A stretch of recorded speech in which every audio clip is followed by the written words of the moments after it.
Fala, meu povo! Meu nome é André Torres, o caçador de medula. Hoje nós estamos aqui com o Dr. Rafael Cunha. Ele é médico hematologista do INCA e do Grupo Oncoclínicas do Rio de Janeiro. E hoje nós vamos falar sobre transplante de medula no mieloma múltiplo.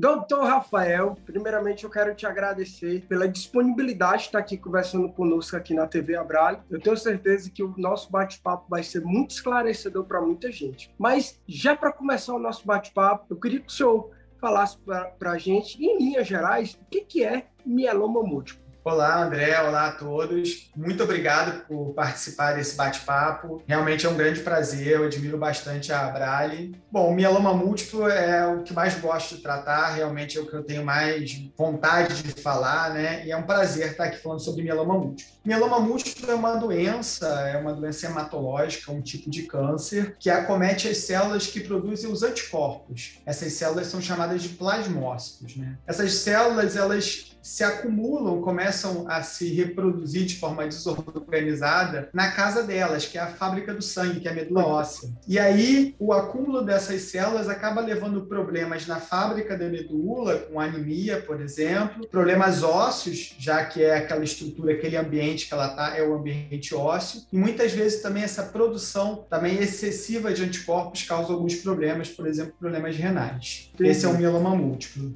Bem esclarecedor, doutor. A Abrale fez uma pesquisa com alguns pacientes e identificou que 92%, um índice muito alto, 92% dos pacientes têm indicação de transplante de medula óssea. Fala pra gente o que esses pacientes, o que eles se tornam elegíveis ou não elegíveis para um transplante de medula óssea, doutor? Bom, achei esse dado de 92% muito interessante, né? De uma maneira geral, no Brasil e no mundo, os dados que são publicados é um pouco mais de 60%, né? Mas 92% é muito interessante. O transplante de medula óssea é um tratamento para mieloma múltiplo até certo ponto antigo, não é um tratamento tão novo assim, né? E os novos tratamentos que vêm surgindo para o mieloma múltiplo, eles realmente são muito potentes em tratar o mieloma múltiplo. Isso tem melhorado de forma significativa a vida das pessoas, tanto a qualidade de vida como a sobrevida dos pacientes.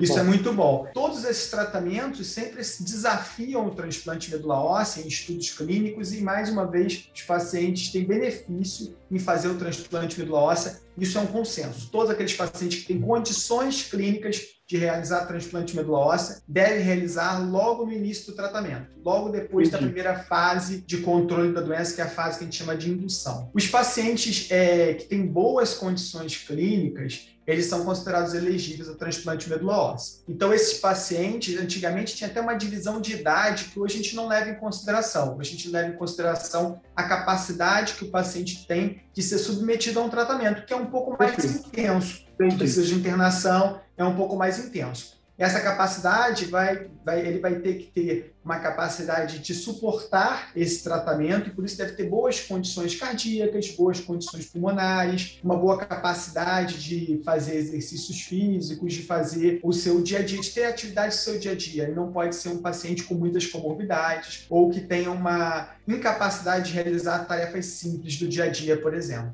Ficou claro, então depende muito mais do paciente, né? A condição clínica dele ali, de suportar, lógico, um processo que muitas vezes é desafiador, um processo mais pesado, internações longas. Acho que depende muito mais do paciente do que qualquer outra coisa. Ficou bem claro, doutor. Mas os pacientes acima de 75 anos, normalmente, raramente eles são elegíveis a transplante, tá? Os pacientes entre 65 e 75 anos, eles vão depender um pouco se eles têm ou não algumas comorbidades ou alguma disfunção de algum órgão mais grave, né? Os pacientes abaixo de 65 anos, se eles não tiverem nenhuma doença grave, eles invariavelmente vão ser transplantados. E quando indicado, doutor, que tipo de transplante é realizado nesses casos de mieloma? A grande maioria dos transplantes são transplantes autólogos, tá? Que é realizado o próprio doador ou o próprio paciente. Na verdade, a ideia é fazer uma quimioterapia em altas doses, que é o melphalan no caso do mieloma. Esse remédio ele vai destruir né, como efeito colateral, ele vai destruir toda a fábrica do sangue, a medula óssea. Então, o que a gente faz? A gente colhe a medula antes, faz esse remédio que trata a doença, mas como efeito colateral destrói a medula. Então, depois a gente repõe aquela medula que a gente colheu antes. Esse é o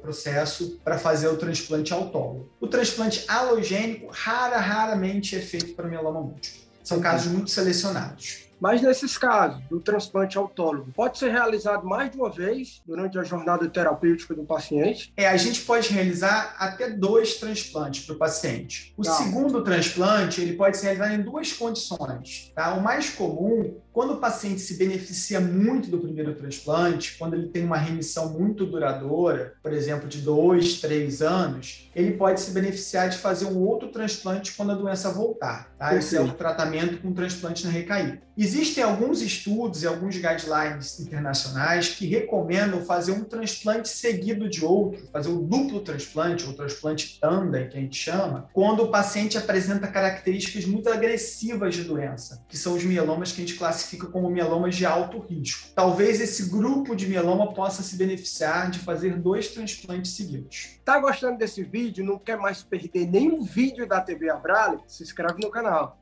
Doutor, a gente falando especificamente do autólogo, tá? Causa muito efeito colateral? Quais são os efeitos colaterais que, eventualmente, o paciente de mieloma pode passar durante o processo? O transplante autólogo é um processo que não é tão simples, não é tão fácil assim, tá? Ele necessita que o paciente seja internado. Em alguns momentos se tentou fazer ambulatorial, mas isso praticamente hoje todo mundo faz com o paciente internado. Esse paciente, ele recebe essa quimioterapia em altas doses. Às vezes ele pode sentir alguns sintomas, como náuseas, vômitos, tá? Que pode acontecer durante esse primeiro momento. Num segundo momento, ele pode ter lesão das mucosas, tá? Então ele pode ter o que a gente chama de mucosite. Essa mucosite pode dar dor, dificuldade para a pessoa engolir, lesões na boca. Às vezes acomete também essa mucosite o intestino. Então é comum no tratamento com transplante autólogo para mieloma o paciente ter diarreia. E os sintomas,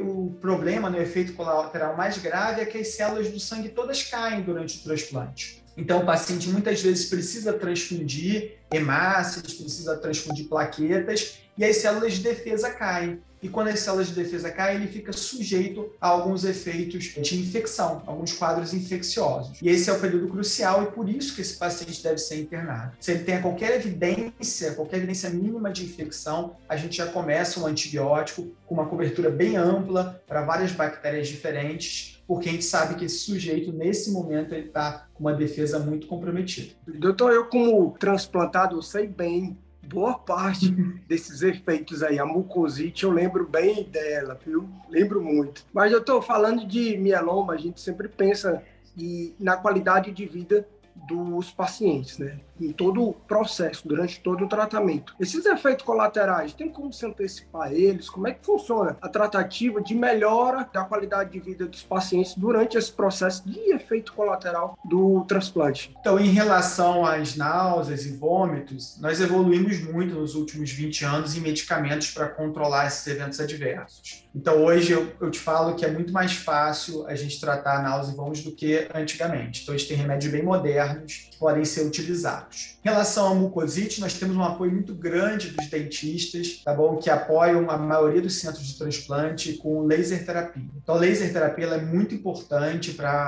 até antes de surgir os primeiros sinais de mucosite, pode ser realizado para prevenir a mucosite. Gelo, né? Crioterapia, o gelo, chupar gelo, comer sorvete, comer picolé, também pode ter um efeito bastante benéfico na mucosite. Falando da mucosite, realmente a parte odontológica de dentistas, eu nem imaginava que eu ia ter na equipe multidentistas, mas realmente fez toda a diferença ali, desde antes do D0, do transplante, que eu já comecei a fazer o laser, foi ruim, mas sem os lasers eu acredito que iria ser bem pior. E a melhora é imediata, né? O dentista vem e faz, você sente a melhora na hora mesmo. O paciente refere melhora na hora. Impressionante. Muito bom isso. E outro aspecto em relação aos eventos hematológicos, né? A diminuição de plaqueta, a diminuição de hemácias, muitas vezes a gente precisa transfundir mesmo. E a diminuição dos leucócitos, que aumenta a chance de quadros infecciosos. A gente tem alguns remédios que são usados desde o início, logo depois da infusão das células, que que são usados para tentar fazer com que esse crescimento dos leucócitos, a pega do leucócito, ocorra de maneira mais precoce. E hoje eu estou de look da Loja Abrale. Se você gostou dessa camiseta, entra aqui nesse link e escolha a sua. Essa parte da neutropenia, né, é um período bem difícil, um período que precisa realmente ter muita atenção, mas toda a equipe está preparada para isso, né, doutor? Já faz toda a parte do processo, os cuidados para não ter infecções ali oportunistas. É um período difícil, mas eu tenho certeza que a equipe médica, a equipe de enfermeiros e toda a equipe multi já está totalmente preparada para quando esse período chegar, não ter tanta dificuldade, não ter tantos sustos, né, doutor? Os centros de transplante do Brasil são muito bem qualificados, tá bom? Eles não é qualquer hospital que pode abrir um centro de transplante, então eles são muito bem preparados para agir durante esse momento de neutropenia ou sobre qualquer infecção. Tanto os públicos quanto os privados são excelentes, o paciente pode confiar plenamente. É verdade. Mas eu estou falando de transplantes, no geral. A gente sabe que a pandemia prejudicou muita coisa, inclusive os transplantes aí em boa parte dos hospitais do Brasil. Como é que está atualmente? Os transplantes estão voltando ao normal? Já tem muitos agendamentos? Como é que está funcionando ou ainda está faltando ainda alguns passos para voltar ao normal dos transplantes de medula aí a nível Brasil afora? Os pacientes com mieloma durante a pandemia do Covid, eles realmente eram pacientes que a gente tinha muito medo, né, de que temos medo ainda de que eles contraiam essa doença. Então, durante o início da pandemia, foi até uma recomendação mundial de que talvez atrasasse um pouco o tratamento, o transplante dos pacientes com mieloma, pelo risco que ele corria de ter a doença durante o transplante e também para abrir vagas no hospital para uma possível necessidade que pudesse ter para outros pacientes, né? Hoje essa recomendação já caiu por terra, tá? Então hoje a gente continua tendo a recomendação de transplantar todos os pacientes logo depois do diagnóstico. O que a gente vê é que está havendo uma normalização sim, tá? Os hospitais, pelo menos aqui do Rio de Janeiro, já estão transplantando os pacientes com mieloma. Meus pacientes que já têm indicação de transplante estão indo para o transplante sem nenhum problema. Então, o que eu acredito é que essa fase, ainda temos que ter todos os cuidados a mais em relação ao risco de infecção pelo Covid, mas a gente já conseguiu normalizar e conseguiu tratar essa doença e que realmente precisa fazer o transplante, então a gente tem que levar ao transplante, com todos os cuidados que temos que levar. Maravilha, você trouxe notícia muito boa para a gente aí. Mas, doutor, nós estamos nos encaminhando agora para o nosso final, bate-papo muito bom, mas antes de terminar, doutor, queria que o senhor deixasse umas considerações finais, falando de mieloma, transplante de medula. O que o senhor tem a deixar aí para os pacientes que estão nos assistindo, para que eles entendam um pouco mais, entendam que realmente já existe um protocolo muito bem definido? Queria, na sua visão médica, o que o senhor tem a falar aí para a gente? Bom, eu me formei em 2004, né? Já gosto da hematologia desde o 4º ano da faculdade, então desde o início dos anos 2000, e já acompanho pacientes com mieloma desde essa época. Eu vivi uma revolução no mieloma com a introdução das novas drogas. Hoje nós temos tratamentos muito mais eficazes dos pacientes com mieloma múltiplo e, sem sombra de dúvida, os pacientes com mieloma múltiplo tratados hoje têm uma vida muito melhor e têm uma maior vida do que os tratados antigamente. Isso é muito bom. Por outro lado, nenhum desses medicamentos conseguiu substituir o transplante. Então, para os pacientes que é possível realizar o transplante, sim, ele deve ser realizado. Converse com o seu médico para saber sobre a possibilidade, mas sim, esses pacientes devem ser submetidos ao transplante. Não tem que ter medo, nós temos um serviço muito qualificado, o Brasil é muito bem qualificado, todos os centros de transplante do Brasil são muito bem qualificados e sabem fazer esse procedimento muito bem. Então, é um procedimento que é utilizado no mundo inteiro e é um procedimento indicado para todos os pacientes que têm condições de fazer. Perfeito. O transplante já evoluiu muito, né, doutor? Muito. Já está muito evoluído, equipes altamente competentes para realizar transplante, e não só a equipe médica, a gente está falando também